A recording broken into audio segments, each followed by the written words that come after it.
Morning बच्चों, आज ये क्लास 10 सिविक्स का सेकेंड लेसन यानी संवाद का दूसरा और आखिरी पार्ट है। ठीक है,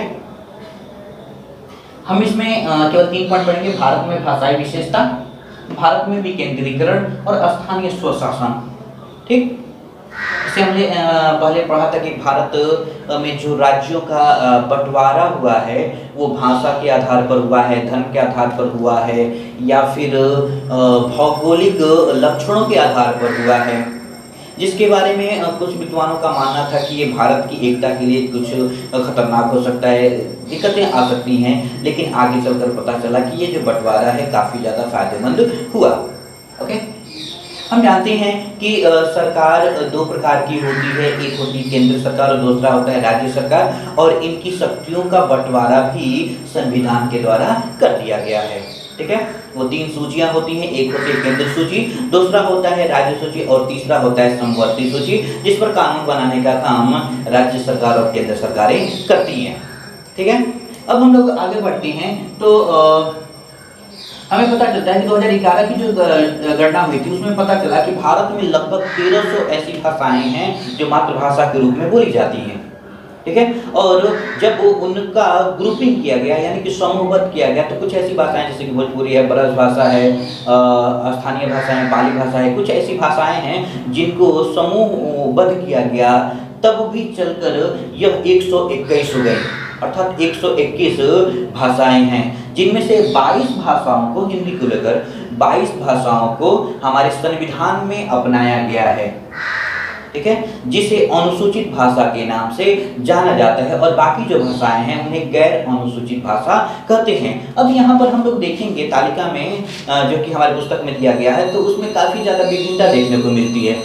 ठीक है, यहाँ तक कि जो हमारी मातृभाषा कही जाती है हिंदी, उसको भी बोलने वाले की संख्या केवल 40% है। अगर समूह मिला दें सबको, नवीन जो सेंसस है, गणना है, उसके आधार पर तो अधिक से अधिक 50% ऐसे लोग हैं जो हिंदी भाषा को बोलते हैं।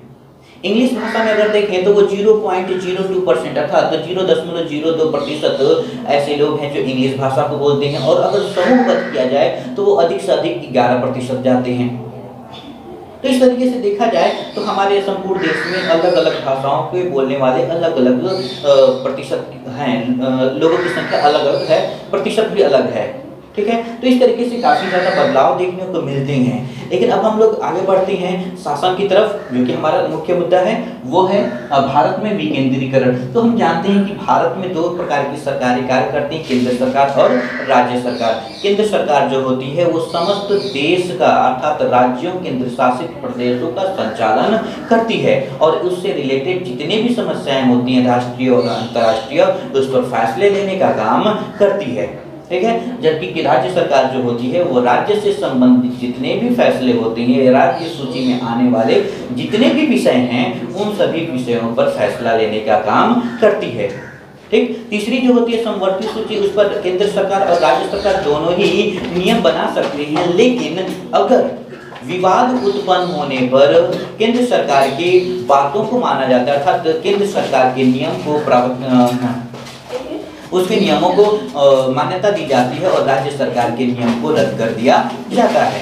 ठीक, लेकिन अब थोड़ा सा आगे बढ़ते हैं स्थानीय स्वशासन की तरफ, जो कि सरकार का तीसरा हिस्सा है, जिसे 1992 में जो संविधान का संशोधन हुआ था 1992 में, उसमें अपनाया गया था। सरकार का तीसरा अंग, तीसरा हिस्सा, जिसे हम लोग कहते हैं स्थानीय स्वशासन। ठीक है, स्थानीय स्वशासन के अंतर्गत शासन को अलग अलग हिस्सों में बांटा गया है, जैसे कि ग्रामीण क्षेत्रों में, जैसे ग्रामीण क्षेत्रों में प्रधान का चुनाव होता है, ये नगर पालिका परिषद होता है। तो उससे पहले जितने भी स्थानीय स्वशासन थे उस पर राज्य सरकार का अधिकार था, और राज्य सरकार जो था उस पर कंट्रोल करने का काम करता था और उसमें हस्तक्षेप करता था अत्यधिक मात्रा में। तो 1992 में जो संशोधन हुआ, संशोधन के बाद कुछ अधिकार दिए गए स्थानीय स्वशासन में, जैसे कि महिलाओं की सीट को, अर्थात उनका जो जगह है, आरक्षित कर दिया गया।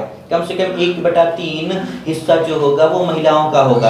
अनुसूचित जाति, अनुसूचित जनजाति और अल्पसंख्यकों के लिए कुछ छूटें दी गई, उनका जो सीट है उन्हें रिजर्व कर दिया गया। और भी कुछ ऐसी चीज़ें हैं जो कुछ छूट मिला, और साथ ही साथ राज्य सरकार का जो हस्तक्षेप होता था स्थानीय स्वशासन पर, उसे खत्म कर दिया गया।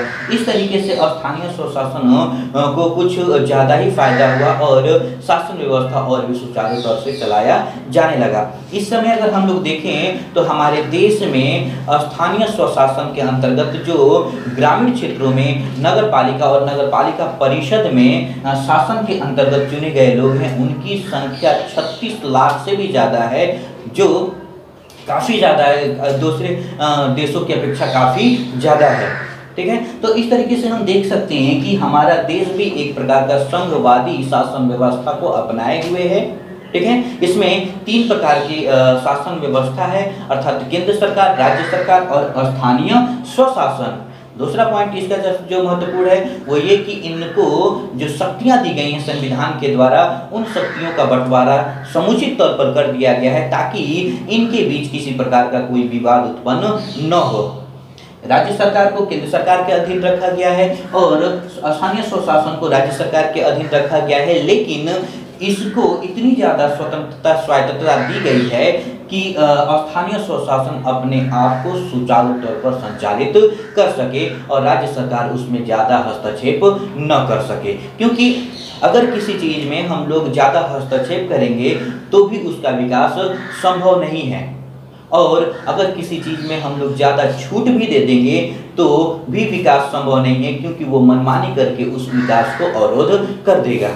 इस तरीके से हमारे देश में जो भी शासन व्यवस्थाएं हैं उन सब का बंटवारा कर दिया गया है, उनकी शक्तियों का बंटवारा कर दिया गया है और वो स्वतंत्रतापूर्वक अपने अपने विषय पर अपने क्षेत्र में शासन व्यवस्था को संचालित करने का काम करते हैं। तो इन सभी उदाहरणों और जो पॉइंट्स हैं, टॉपिक्स हैं, उनका अध्ययन करने के बाद हमें पता चलता है कि हमारा देश एक संघवादी देश है और साथ ही साथ हमारे देश में एक खास विशेषता ये है कि वो उसमें एकात्मक और संघात्मक दोनों ही लक्षण देखने को मिलते हैं। ठीक है, इस तरीके से हमारा यह लेसन खत्म होता है। इससे जितने भी क्वेश्चंस होंगे, एक्सरसाइजेस होंगे, उसे आप पूरा कर लेंगे और जो सवाल आपको नहीं समझ में आएगा वो आप हमसे पूछ सकते हैं। धन्यवाद।